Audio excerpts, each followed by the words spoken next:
Yamji Jimbo Zodun Himi Jan Zoner Mulum Jimborga Gyada Bagradargam Zando Shirmado Stomba Tuji Jala Kivsham Zar Onishan Rorzing Jankamsa Jawar Tikishan of Yilla Jimmy Bunzo Jala Soranda Gonja Toban Power Shinjilo Gonja Toban Power Shinjilo Gonja Toban Power Shinjil. Profound and subtle Dharma is rarely encountered in eons. Now we hear and follow it. May we realize the Tathagata's meaning. To liberate beings, please generate bodhicitta before teaching. Starting from today, in other words, today and tomorrow, I will give everyone a talk on the Buddha Speaks, the Ullambana Sutra. Regarding the Ullambana Sutra this past winter, I spent a day or two diligently translating the Ullambana Sutra into Tibetan in order to properly proofread it. Since I do not have the direct transmission for this text, I do not have the complete lineage transmission for it, so strictly speaking it probably does not fully count as a formal transmission recitation, but for the important purpose of proofreading this sutra, just like last time, I'll first recite it in Tibetan. This year, one of the texts I worked on is the Ullambana Sutra. I'm not sure about the quality, but I translated it into Tibetan. There are also the Sutra on the Buddha's bequeathed teaching and the Sutra of 42 sections. In Han regions, these are all very famous and important, but in Tibet, up to now, these have not been found in the Tibetan Buddhist canon. So I translated these 3 sutras into Tibetan. Next I'll recite oral transmission in Tibetan for you. Pamarkyo Pimdo Jivsha Jigso, Darkotakato Patirsin of Jomdan de Djerbuka, Jershiki, Sarmgum, Sirjinji, Kongaravana Jigso, Tiz Epsonba Mungarki V, Tar Dodno Munshi Ringatobne, Pamani Tarvala, Kote, Najor Sovatan, Tietran, Vichonzobro Gonso. Teni Pogba Lamji, Kianlaf, Teni, Jiktin Tamchit Zigbra Shina, Ranga Matini, Yedagiones, Stonte, Zavatan, Toachang, Marnidni, Li Ripper Kirchang, Pagbadan, Ripayang, Pansan, Jeratam, Donabram Tongo. Tize Mungurgi V, Mungurgi Shunda Stune, Mirdal Homzit, Zeki Kante, Mi Chung, Kalavar Tongo, Kalavar Tertongo, Tertoni Mala Zevjano. Médian Honze qui zem Toma Tarda Larbar Yombe Lonzit Kapchang, Yepe Lani, Zavr Zombana, Kar Ze Karmatun Gonde, Memdan Bajik de Kirte, Zavi Tab Mamchiso, Derip Zumba Mungar TV, Merner Chembon Dombadan, Udonve Yikim, Chima Jirkin, Slarian Jonden de La Tsirte,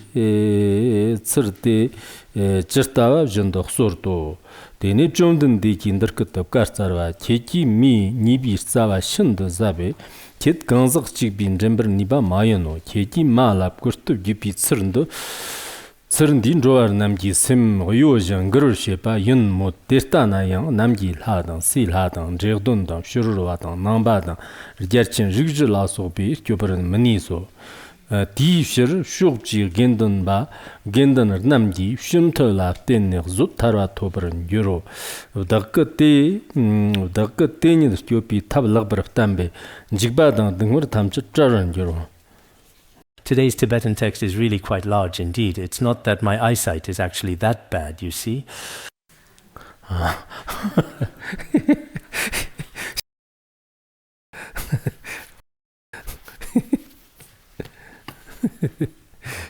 Thank you for your consideration. All right, today I'd like to talk to everyone about the profound and significant Ullambana Sutra, a truly important discourse. Because the Ullambana Sutra is especially popular in China. I'm wondering from which dynasty did it start to become so popular and widely practiced among people? I have looked for this before as well, but regrettably I couldn't seem to find it either. Because the time it was translated was during the historical Western Jin dynasty. Including the Eastern Jin period, there were also different translations, so it should be quite early. Around the 2nd or 3rd century AD, at that particular time, this period was significant. After the 3 kingdoms and the 2 Jin dynasties, that period, The initial translation should have been around that time. Later on, for example, during the great Tang dynasty, like the renowned Chan Master Baizhang, the Ullambana Sutra is included in many ritual procedures. It should be said that it became especially widespread in the Han region, and the time period should also be very early. For example, Chan Master Baizhang was around 700 AD, roughly around that time. In the history of the Han region, the Ullambana Sutra became particularly famous. No matter if it was east, south, west, or north, wherever it was, every single monastery, on the 15th day of the 7th month, performed merit dedication ceremonies for current and also 7 generations of parents from suffering and all hardship and all suffering and distress. They would hold such Dharma assemblies, including making offerings to the Sangha. In the extensive history of our Tibetan region, there is no documented record of this particular scripture ever being present, let alone at that specific time, making offerings to the Sangha or reciting this scripture. There is even less to say about that.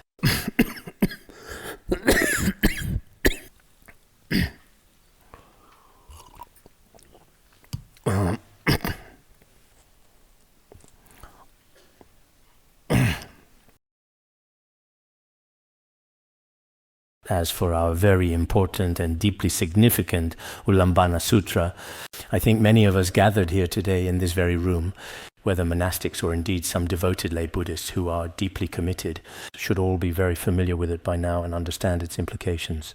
It is truly recited quite frequently every single year. There are also many truly great masters who have different ritual procedures.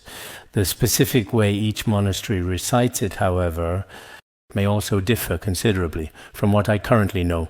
In some monasteries in the past, they would first respectfully circumambulate the sacred sutra and then make their prostrations, after which they would then begin to solemnly recite the sacred scripture 3 times. Following this, then they would receive generous offerings from the 10 directions. The monastic community would readily accept these generous offerings, and these offerings would then be distributed equally among all the monks. There are indeed many different methods of recitation, and all of these various methods are present during the Dharma assemblies, including at Larungar for many years now. On the 15th day of the 7th month, it is a tradition that everyone diligently makes generous offerings to the Sangha, and in turn they also humbly receive various offerings as well.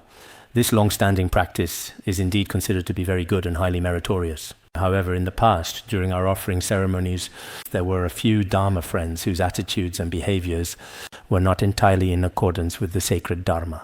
At this time, it is truly essential to cultivate profound respect for the Venerable Sangha. Offering support and reverence in this manner is indeed very good and highly beneficial. Therefore, I also sincerely hope that after this profound and far-reaching teaching has been shared with everyone in the many days and years that are yet to come, whenever the auspicious and deeply meaningful Ullambana festival arrives each and every year in various and diverse places across the world, we should make offerings to the Sangha properly and with due reverence. If there are no conveniently accessible Sangha members in your immediate area, you can certainly recite this profound sutra yourself and then proceed to make offerings to the 3 jewels, that is, making offerings to the Buddha and so on. And there is not much significant difference in merit, because nowadays, as for the Buddhist Sangha, in a certain sense, there may be fewer and fewer Buddhist Sangha in the future, including places like Sri Lanka, Myanmar, and Thailand. In recent years, the number of monks has clearly declined. Whereas in the past there were hundreds of thousands of monks, now it may have dropped to just tens of thousands. This is also the case in our Tibetan Buddhism. The number of monks is likely decreasing more and more. The other day I saw someone analyzing this situation, and it really made me think about it. He visited several ancient monasteries in Tibet, and approximately 10 years ago there were an especially significant number of monks present. There were also large crowds of people making pilgrimages and offerings. When he went there 5 years ago, the number had dropped by half. Both the number of monks and the number of devotees had decreased. They speculated that in the future, as for the monks, it would be even more challenging. There may be a noticeable trend of further decline. So, What will it truly become in the future? It's genuinely hard to definitively say. Indeed, this is especially true now, living in the current information age. The allure of information is just too strong, and as a result, even in pure and tranquil places of practice, those who truly take the path as their goal and practice accordingly themselves, perhaps for a certain extended period of time, not only will their overall numbers not significantly increase, there may even be a noticeable and concerning trend of decline. In addition, with the increasing reliance on the pervasive internet, there may also be some unscrupulous individuals who pretend to be monks. And all kinds of diverse behaviors are constantly emerging. For example, when we often hold Dharma assemblies, we observe many different practices. At such times, with the aim of making offerings to the Sangha, various kinds of chaos can sometimes occur as well. Including here, we have a few very dedicated Dharma friends who often post in the group saying that such and such monastery needs offerings to the monks. Which monastery truly needs to carve these sacred mani stones? Sometimes we may indeed need to do some careful organizing. Is he truly and genuinely making offerings, or is he also taking a cut for himself? It's truly hard to say. Nowadays it's really quite difficult to tell. You just simply send a QR code directly and then say, oh, there's this and that here. Or say, the great master here is so-and-so. This kind of phenomenon, I sincerely hope that our esteemed Khenpos, Khenmos, and all our dedicated Dharma teachers should often take a look at these things. Otherwise, some time ago, I also came into contact with some people to see what exactly they were doing, because when we give a teaching, afterwards, there are indeed a lot of kind-hearted people, but also some individuals who use this opportunity to make money. They often claim, I'm under such and such Khenpo, or I'm from such and such a Buddhist institute, or I'm so-and-so. Some don't even write their names at all, just provide some contact information. After they get a certain amount of money, they immediately disappear. At that point, is it really making offerings to the Sangha, or offering to something else? It's hard to say. So I think if you want to make offerings to the Sangha, it's best to do it yourself. Making offerings to the Buddha is also something you do personally. There's no need to rely on information from the internet. Maybe these people have good intentions, or maybe they have ulterior motives. So on one hand, making offerings to the Sangha brings great merit. There's no doubt about that. Because when you make offerings to the Sangha surpasses others in the three trainings of discipline, concentration, and wisdom. And as for the Sangha, just like last year, as stated in Sutra on praising the noble qualities of the Sangha, even if someone has broken their precepts, they still possess a share of merit. Therefore, in a very real and certain sense, indeed, there is indeed no doubt that making offerings to the Sangha truly brings great and significant merit and profound blessings. But from another perspective, it's hard to say if there are genuine members of the Sangha. It's really hard to say. Whether the Sangha actually receives the offerings, it's also very hard to say. Therefore, every time we conduct a Dharma assembly, indeed, there are always a bunch of so-called swindlers or so-called fake monastic fundraisers who show up unexpectedly. At such critical times, everyone must be extremely vigilant and cautious. In the future, when it comes to so-called offerings, like building scripture holes or carving mani stones nowadays, some people spend all day not properly studying, contemplating, or practicing, but instead act as promoters all day long. These promoters definitely have their own motives. I want to emphasize this point once again. I sincerely hope that the Khenpos and Khenmos will also not continue to keep pretending all of the time. Oh, actually, the word pretending isn't quite the right idiom I originally meant to use in this particular context. It's more like turning a deaf ear and a blind eye. I believe I used the wrong idiom there, and I sincerely apologize for that oversight. So don't just turn a deaf ear and a blind eye, okay? There are things that really should be paid attention to. Otherwise, I'm worried that after I finish teaching the Ullambana Sutra today, tomorrow there will be a flood of WeChat QR codes appearing right in front of the devotees. And then once again, some people with ulterior motives will make a truly huge amount of money. Many of those who make offerings are actually very superstitious. Now, as you all know on the internet today, whether it's devotees or so-called fans, a significant number of them often lack proper understanding and truly correct Buddhist views. Whatever others say online, they just readily accept it as is, without question.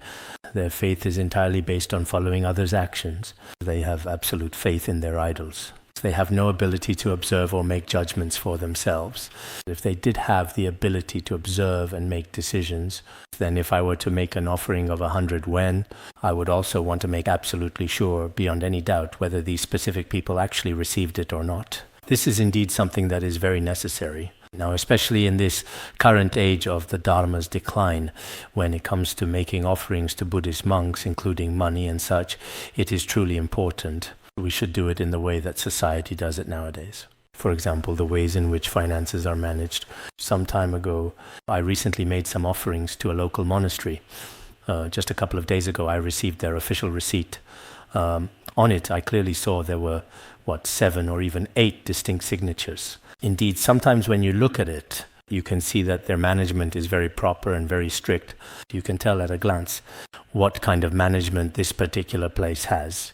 So I truly think that we, those individuals who manage the property of the 3 jewels, should also pay close attention to this important matter. Before I started giving teachings, I had already begun criticizing a whole bunch of individuals, which isn't particularly good.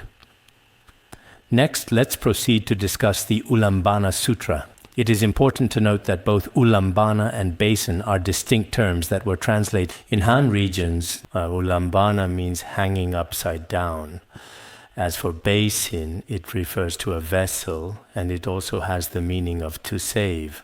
So what is being said here is that Ullambana refers to what is to be saved, what needs to be rescued. Maudgalyayana's mother was suffering in the realm of hungry ghosts. Moreover, among hungry ghosts, there are those who are hung upside down, whose bodies are suspended upside down, experiencing suffering in this way. Because within the realm of hungry ghosts, there are all kinds of different sufferings. As for basin, if you use a vessel to hold offerings for making offerings, it can dispel their suffering. So the profound meaning of this sutra's name should be thoroughly understood in this particular way. Back in the historical period of the Western Jin dynasty, there was a highly respected Dharma master named Faju. When he meticulously translated it, he specifically called it the Guanla Sutra. But I have not been able to find this scripture. I searched for it the other day, but I couldn't find it. There is also another sutra said to be from the Eastern Jin period, which is also known as the Ullambana Sutra. It is specifically called the Sutra on Repaying Kindness with the Offering Basin.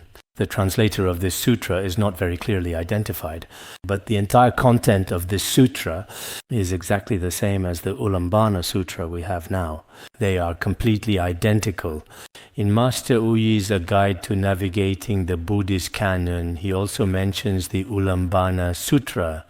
I translated the sutra title as the Sutra for Saving Parents, which is a direct translation of its meaning. In fact, the term Ullambana here is directly referred to as the mother who had fallen into the realm of hungry ghosts, that is the object to be saved. As for the basin, it actually symbolizes the act of saving. When you combine the one being saved with the act of saving, it's similar to the sutra on repaying kindness with the offering basin.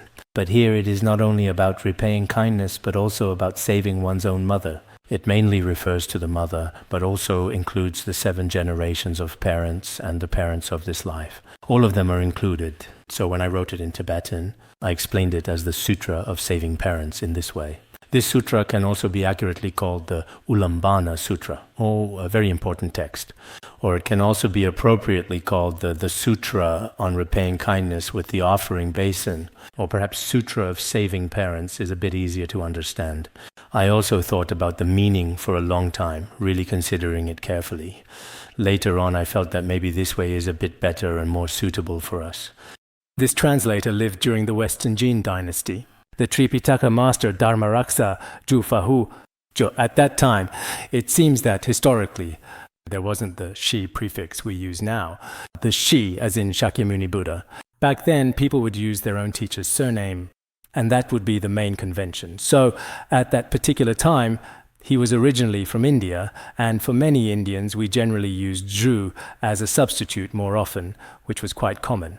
Actually, it was truly the case that Fahu was his authentic and official given name, as everyone knows when it comes to Master Fahu. During the illustrious Tang dynasty, there was also another very famous and influential Fahu who emerged later on. However, among the esteemed translators who preceded the arrival of the revered Kumarajiva, this particular Master Fahu was truly remarkable and stood out significantly. From a very young age, he was situated in what is now known as Xinjiang, specifically within those particular regions. Born in a place called the ancient kingdom of Yuezhi, he became a monk at the remarkably young age of 8, having been formally ordained into the monastic order from his early childhood. After being ordained, he later followed a great Indian master and diligently studied some important sutras and treatises. Later, during his extensive studies, he consistently showed truly great wisdom, being remarkably able to effortlessly memorize 10,000 intricate verses in a single day. Moreover, he possessed tremendous and unwavering faith in the profound teachings of Mahayana Buddhism. What was he proficient in? At that time, it was said that he was fluent in the languages of 36 different countries, indeed. Nowadays, some people say that being truly fluent in 5 or 6 different languages is already quite impressive. But as for the vast 36 kingdoms of the Western regions, it is a completely different story. We don't really know what exactly was meant by the Western regions back then. Perhaps many of them were small countries, because nowadays, in many places, in the past, there was no unification at that time either. He was extremely proficient in the languages of the 36 kingdoms of the Western regions, including their scripts and pronunciations. He was truly skilled in all of these. He translated an especially large number of texts, including our earlier version of the Lotus Sutra. There was the Lotus Sutra of the correct Dharma. At first, there was the Lotus Sutra of the correct Dharma. Later, we used Kumarajiva's translation. If we refer to this version of the Lotus Sutra of the correct Dharma, in total he translated a significant 154 kinds of texts, which is indeed a huge number. But if we look at the catalogue of his translations, many of them are not very well known today, because they are so ancient. So nowadays, if people want to thoroughly study these ancient texts, it might prove to be a bit difficult to fully understand them. Later, it was said that there was war at that particular time, and that period was quite complicated, indeed a tumultuous and challenging time. The entire era was characterized by widespread conflict and continuous warfare.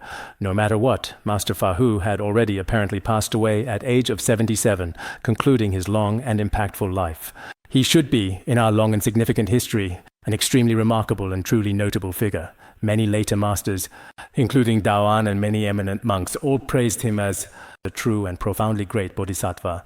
The revered Ullambana Sutra, meticulously translated by this truly extraordinary and dedicated Master Fahu, has remarkably endured and lasted until the present day, continuing to provide profound guidance and spiritual insight. He was born in the year 231 AD and later passed away in 308 AD. For one person's translation at that time to still be so, it should have a history of over 2,000 years. In these more than 2,000 years of history, the scripture remains so flourishing even today. He truly was a remarkable great bodhisattva. Otherwise, it would be extremely, extremely difficult indeed. Some of our initial ideas, for example, completely disappear in just a mere decade or perhaps even 2 short decades from now. Whether in the secular world, be it prominent historical political figures, or brilliant scientists, or esteemed religious and Buddhist scholars, many individuals were especially brilliant during their entire lifetimes, and everyone universally praised them at that time. But once that particular person is gone, their influence often fades away. Their ideas also tend to disappear along with them. This frequently happens. I think sometimes these truly great bodhisattvas and extraordinary translators, the works that they had translated, even if it's just a short, brief, and concise scripture passage, can be passed down through many generations. It's truly quite remarkable indeed. The sacred scripture we are studying today is the Ullambana Sutra that he meticulously translated, which is indeed excellent. That's what I think. Last year, I believe it was September 2nd, the Ullambana festival, that significant and important Buddhist holiday in Chinese Buddhism. This particular festival is sometimes called the Ghost Festival. There is such a common saying, and in Taoism, this significant and ancient observance is widely known and referred to as the Zhongyuan Festival. That term might also be used. But I think that perhaps this is a fascinating combination of traditional folk and ancient Buddhist festivals. Some historical books say that the Ullambana Sutra Actually, back in India, Indians especially like to perform this particular kind of ritual. Later, after it eventually came to China, it became quite popular. It also became quite popular as a way to repay the kindness of one's parents. That's one of the reasons for its flourishing. As for the origin of my translation this time, on September 2nd last year, I had a dream. I dreamed of my mother. It seemed like I was always looking at her back. I kept wanting her to turn around and look at me, but she never did, and after I woke up, I wondered if maybe she hadn't been fully liberated yet, or if there was some other reason. I felt a bit sad in my heart. Later, for some reason, I don't know why, I thought, if I could translate the Ullambana Sutra, maybe it could also be a way to repay my parents in this life. Would that truly count as a form of genuine gratitude? If they haven't attained liberation, could they achieve it through the merit of this? With this kind of motivation, I made this aspiration at the time. Although the scripture is quite short, I also fervently prayed for the abundant blessings of the Dharma protectors. This was so that I could successfully and accurately translate this profound and sacred scripture. Actually, this sutra is quite short. Later, when I translated it this year, it wasn't very difficult either. I also referred to the explanations of some great masters from Han regions. At the same time, I carefully studied the profound works of Master Wu Yi and his teachings, as well as another master named Zongmi. After reading some of their commentaries, I basically understood the content quite clearly. This is our scripture. I hope that everyone present here, with your own beloved parents in this present life as the primary and central focus. The fundamental purpose is to be truly repay their immense kindness. We should always keep this crucial understanding firmly in mind when attentively listening to the teachings. And also remember this when reciting the scripture in the future. This can also be considered a profound scripture for truly repaying gratitude. It can also be said to be for effectively relieving the suffering of our beloved parents. So in the foreseeable future, if some of us still have our parents living, then for now, there is no need to recite the sutra for them. If your parents have already passed away and you have some free time, especially on the 15th day of the 7th month, you should also recite this sacred scripture to help them attain spiritual liberation. The blessing power of Buddhist scriptures is truly inconceivable. So by relying on this convenient method, we can achieve our objectives. To help them attain liberation, this is a very good and beneficial thing to do, offering positive outcomes. Next, let's briefly and clearly go over what exactly is stated in this particular scripture. This scripture is relatively simple and easy to understand. I'll just briefly explain the literal meaning to everyone present. The scripture begins with the precise phrase, heard thus. At that time it was earlier, so it didn't explicitly state, thus have I heard. Its translation method, therefore, is precisely, heard thus. At one time, the Buddha was staying at Anathapindika's grove in Jetavana, in the country of Shravasti. You see, many of the scriptures we've discussed over the past few years are all set in Anathapindika's grove in Shravasti. Didn't the Buddha reside here for 25 years? So this place is very blessed and powerful. In the future, if you make a pilgrimage to India, when the pandemic situation gets a bit better, you absolutely must visit Anathapindika's grove, see for yourself what it's genuinely like, and experience its profound atmosphere. At that very moment, the Venerable Maudgalyayana had just successfully attained the extraordinary 6 supernatural powers. The first people he immediately wanted to save were his own parents. He wanted to sincerely repay the great kindness of being raised by them, growing up dependent on his parents, especially his mother, who lovingly nurtured and carefully raised him with her precious milk, such truly great and profound kindness. As for the Venerable Maudgalyayana, some ancient scriptures clearly say that 5 years after the Buddha attained enlightenment, he attained the fruit of arhatship. This is also mentioned. Some scriptures say, at that time Maudgalyayana and Shariputra relied on a verse from the Venerable Bhikshu Ashvajit, and at first attained the initial fruit of sainthood as beginners. Later, after carefully receiving the Buddha's profound teachings, they attained the fruit of arhatship. When he attained the fruit of arhatship, an arhat definitely possesses the 6 supernormal powers. Among the 6, the power of ending all outflows, asravaksaya jnana, is something many non-Buddhist practitioners also possess in other forms. But this power mainly allows one to know all worldly matters, including past and future lives, and so on, relying truly on his supernatural powers. he was able to know about his current parents. If he truly wanted to liberate his beloved parents, you see, in this particular case here, he genuinely wished to save his dear parents. Earlier it was mentioned that his mother was reborn in such a state. But in fact, what is this sacred scripture really about? It is fundamentally about saving one's beloved parents. Both the father and the mother desperately need to be liberated. This is truly such a profound scripture. This important scripture should be, if we all diligently study this sacred scripture this time, this is what I think the most important thing for everyone is, because in this day and age, it truly seems that the relationship between parents and their children is becoming more and more distant. In the future, it might even get significantly worse. Perhaps this concerning situation is primarily due to the pervasive influence of some Western ideas. Consequently, some parents may unfortunately find that their own children have absolutely no genuine sense of gratitude or filial piety toward them at all. This is a real possibility. As devoted Buddhists, of course, when you become a monastic or seriously study Buddhism, your parents may not necessarily be very supportive, but this is a major event in your life. You may indeed have no other choice but to firmly hold on to your own personal views. At the same time, as devoted Buddhists, we should also try our best to go along with our parents.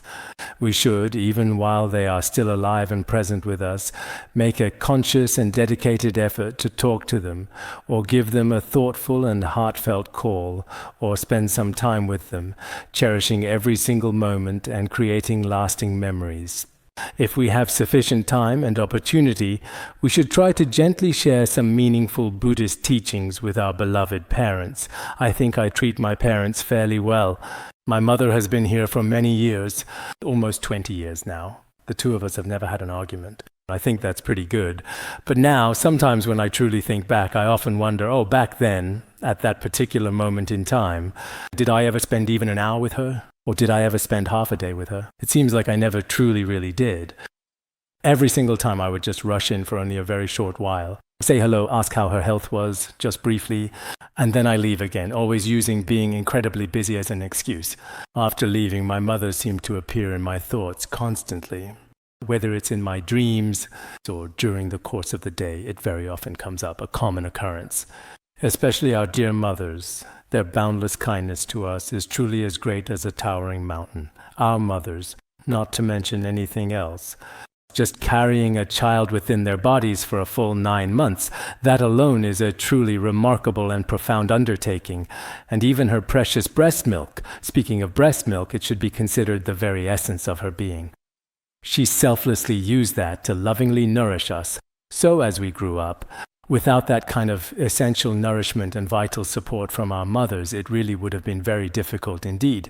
Now, it seems like a significant number of people are a bit, some teachers at schools, after their maternity leave, after just a short month or two, they typically buy formula milk for their babies, so-called weaning, and then they just leave it at that point. However, it certainly wasn't always like this in the past. Back then, I distinctly remember within our family, I had a younger brother and 3 younger sisters. I continued to drink my mother's milk for an extended period, approximately 3 or even 4 years, and that was consistently the established norm for us. Later, after my younger brother was born into the family, I no longer had that particular right. Then, it was indeed my brother's turn to drink the milk, and later my brother was the same way. Sometimes the two of us would both run over there together, one on the left, one on the right, and start drinking. Then, after my younger sister was born, my brother unfortunately lost his right as well. It just kept going like this in our family back then. This year, I wrote a bit about my own past, like herding cattle, family relationships. And I remembered so many things from before, some very specific details of daily life when I was quite little. Perhaps for many people nowadays, the particular way of life in our family back then was completely different. Maybe in the future, if you see it. You'll probably think I'm a very strange and unusual person because I only started elementary school when I was already 15 years old, and my younger sister got married at just 15 as well. Sometimes when we look back at it, it almost seems like our family situation was like that of a traditional African family. When I was much younger, I used to sleep with my dear mother at night, always feeling safe and secure. Then After my younger brother was born, I started sleeping with my father. Later, after my younger sister was born and joined our family, my mother then began to sleep with my little sister, providing her with comfort and care. My younger brother went to sleep with my father, and I ended up sleeping all by myself, alone. The three of us took turns. The age gaps between us were also pretty well spaced out. There were 4 years between each of us, 4 years, like that.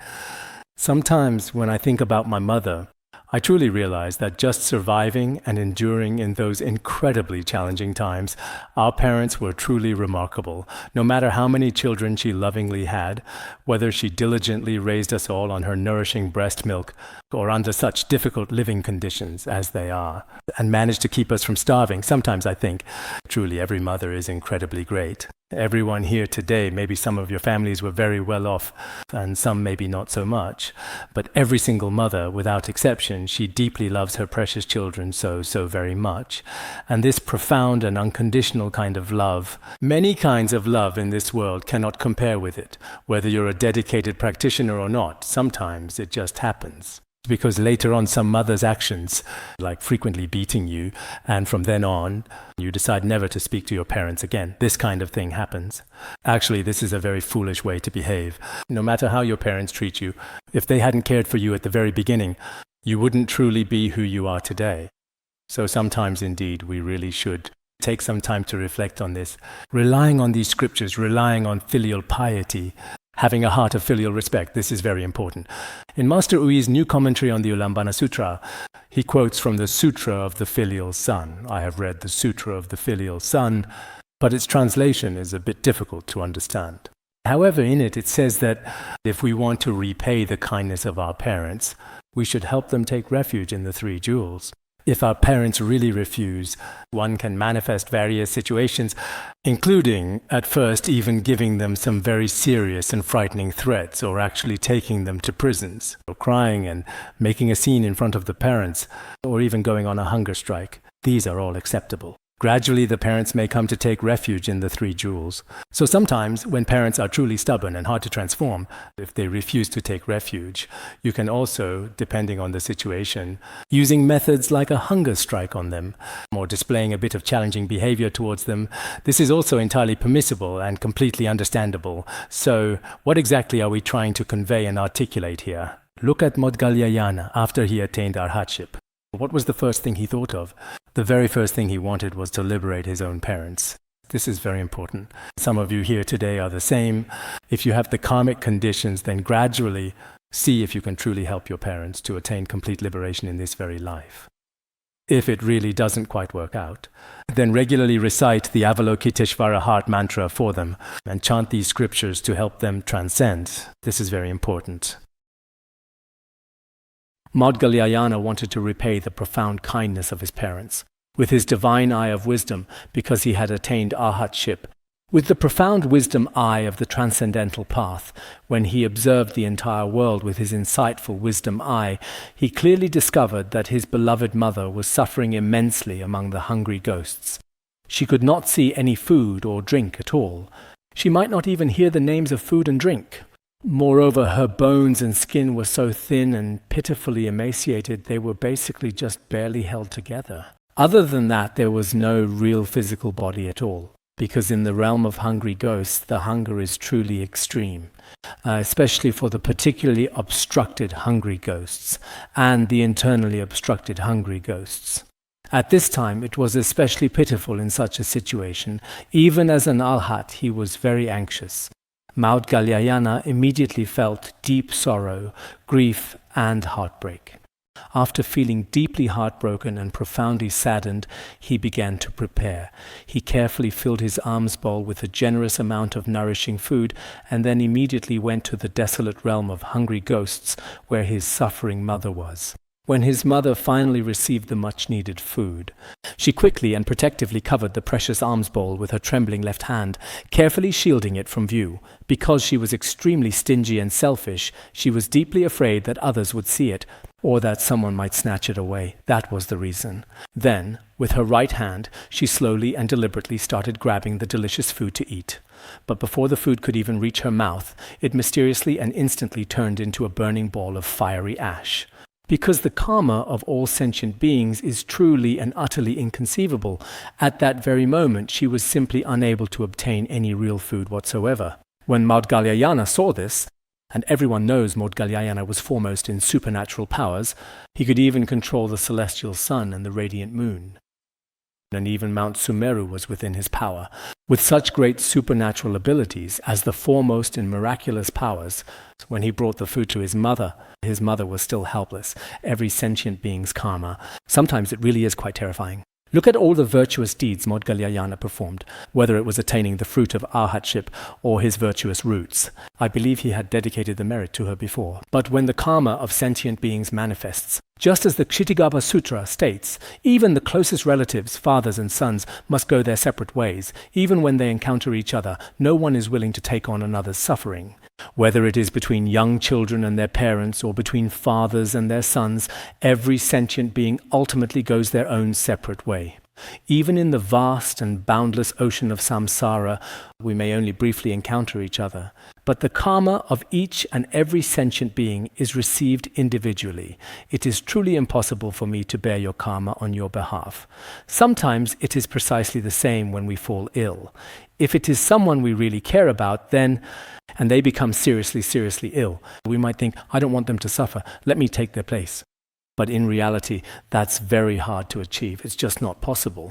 So, as sentient beings, we truly are sometimes especially pitiful and vulnerable. At times like these, when faced with suffering and hardship, we sometimes deeply wish for a profound and complete transformation of our karma, hoping for a better future. But it's just not possible.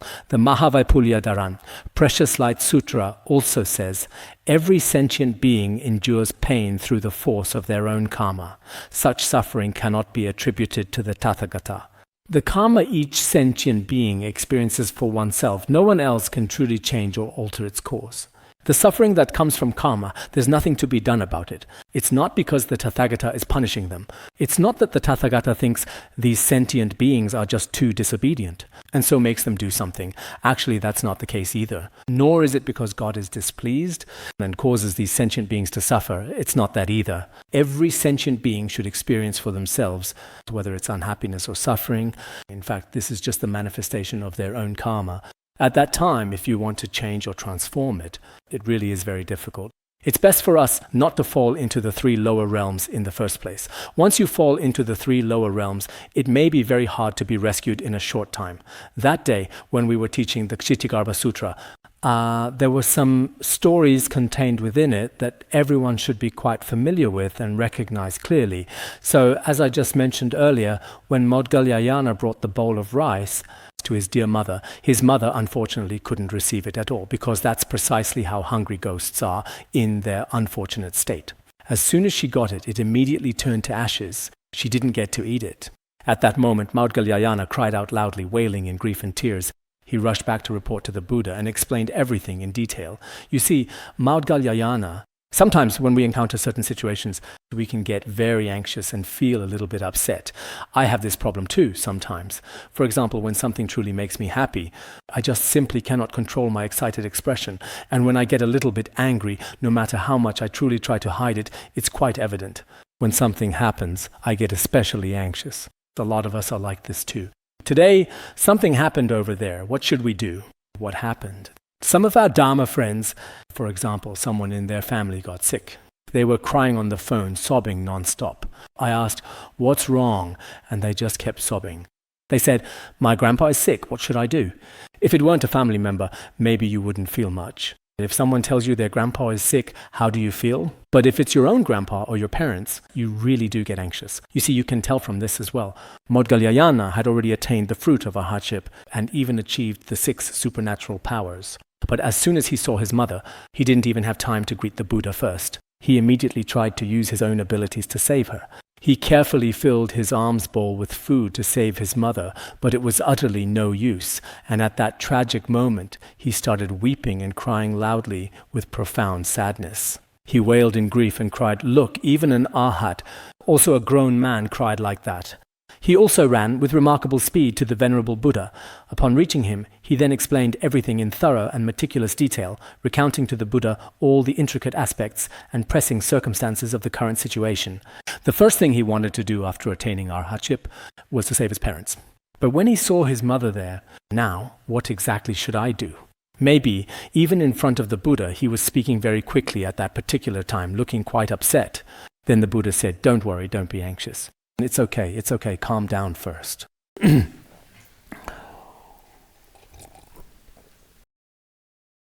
That's what the Buddha said. The Buddha said, "Your mother has deeply rooted karmic offenses.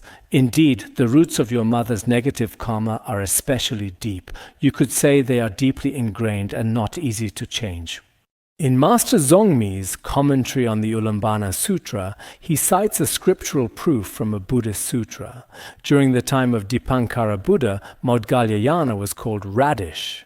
If we saw Maudgalyayana, we'd say, "Hey, Radish." We would simply just call him Radish directly. His mother was named Chingti. It was a rather unique name. At that time, his own mother was especially harsh and very stingy. Once, when Radish was about to go out, he said to his mother, "I have some guests here now. Please take good care of them." After he left, his mother was extremely stingy. She certainly did not treat them well at all. She did not host a grand banquet for them. After the esteemed guests had departed, she then took the pots and bowls, meticulously pretending as if she had already hosted a lavish banquet there. Then when Radish came back, he then asked her, "Well, how did you treat the guests?" She said, "I treated them very, very well. Look at these cooking pots and kitchen ladles and so on." She consistently used deliberate lies to cover up the actual truth.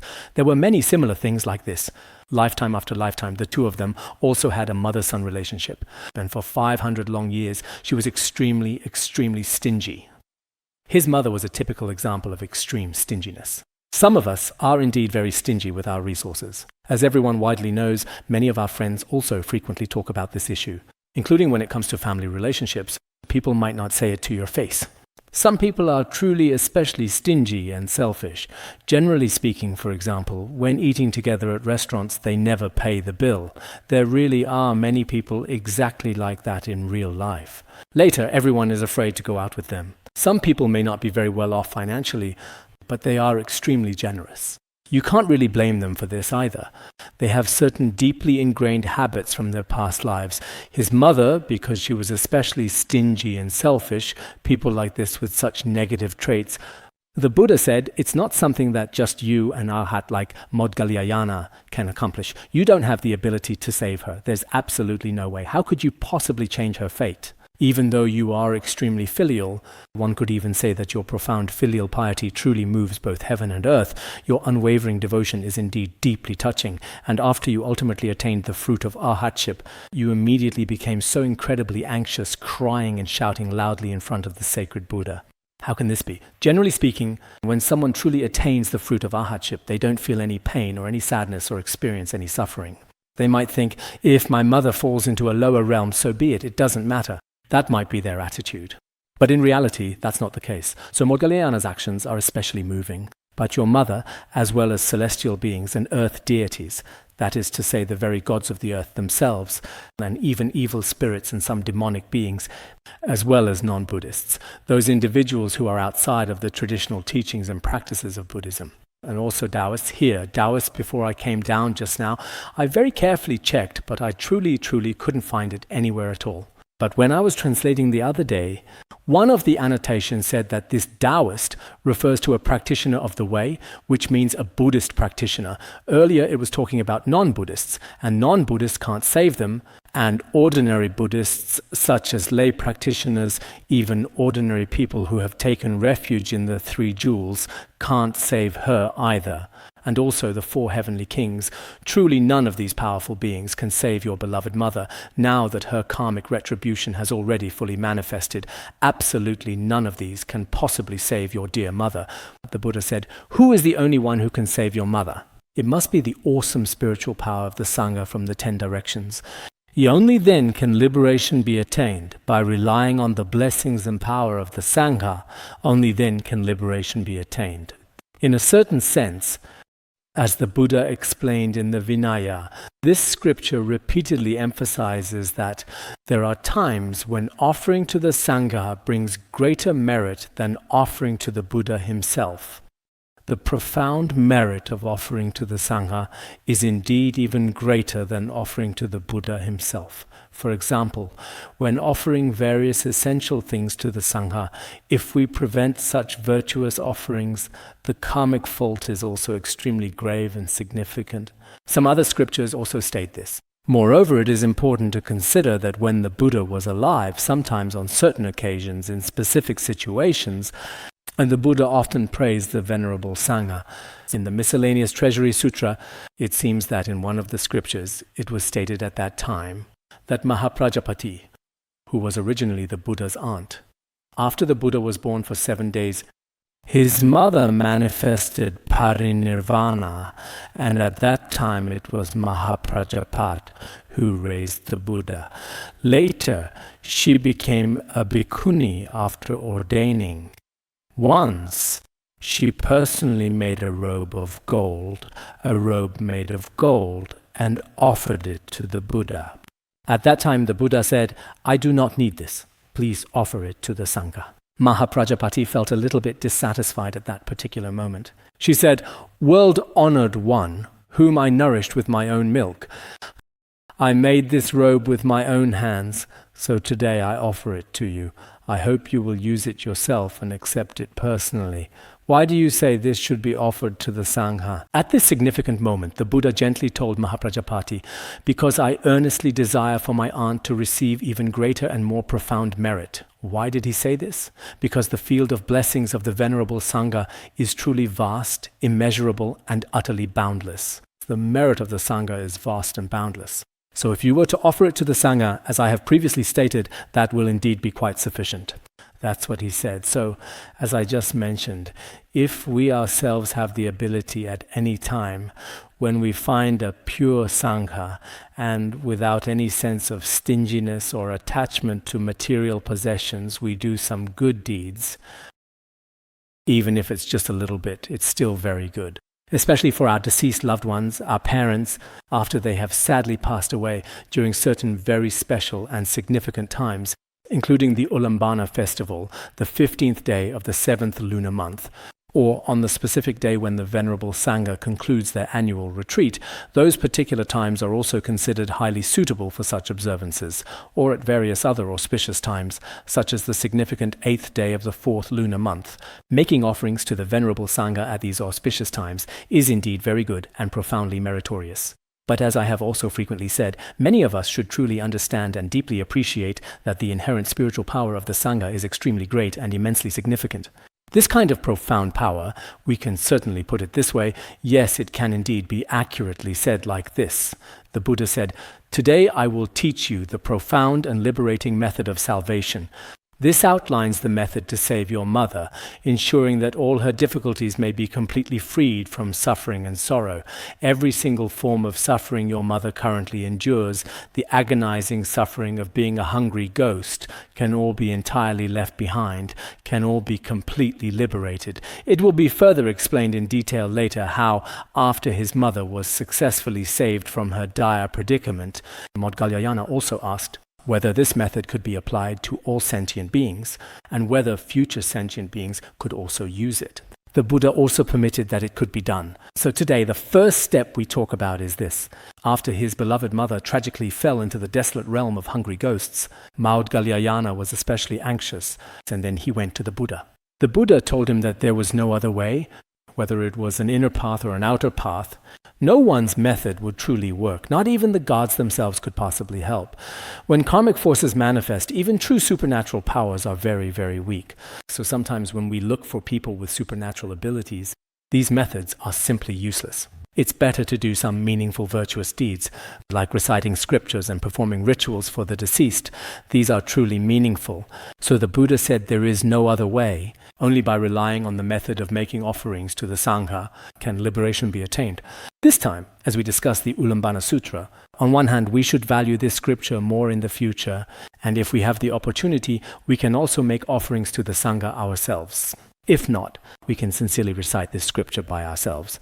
That's one aspect. On the other hand, to the many esteemed Dharma teachers who are present here today, when you promote the profound Dharma in various different places and regions in the future, these truly famous and widely revered scriptures of Chinese Buddhism are also exceptionally easy to promote and disseminate, and are indeed quite suitable and highly appropriate, because most people have at least heard a little about what the Ullambana Sutra is about. However, for many people, they still don't know what is actually said in it.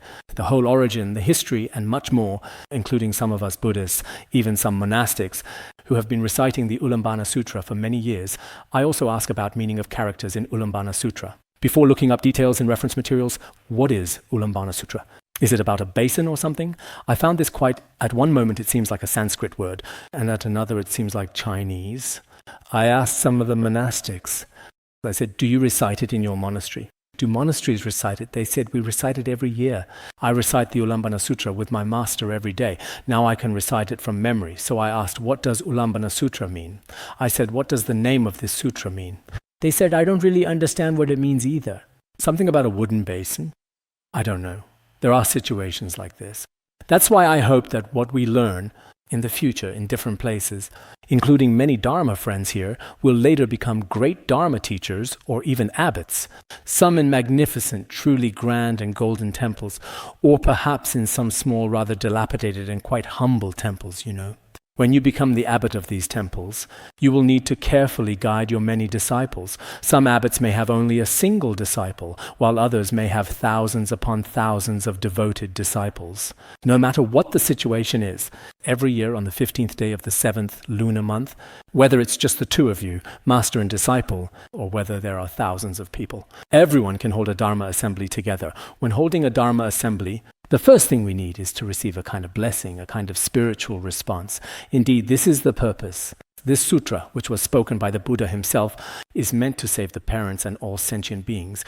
In fact, within it, there are especially profound Mahayana meanings. Actually, when we recite this sutra, it is to save all the countless mother sentient beings in the world. Such a sutra as this, when we recite it, we should not really think about anything else.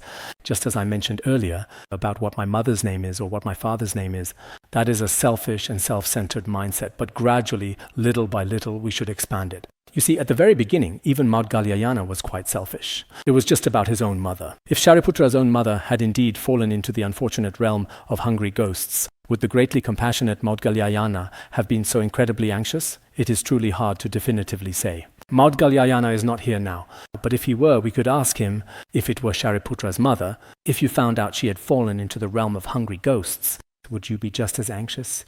These things we can slowly and carefully observe. That's all for today's discussion of this particular sutra.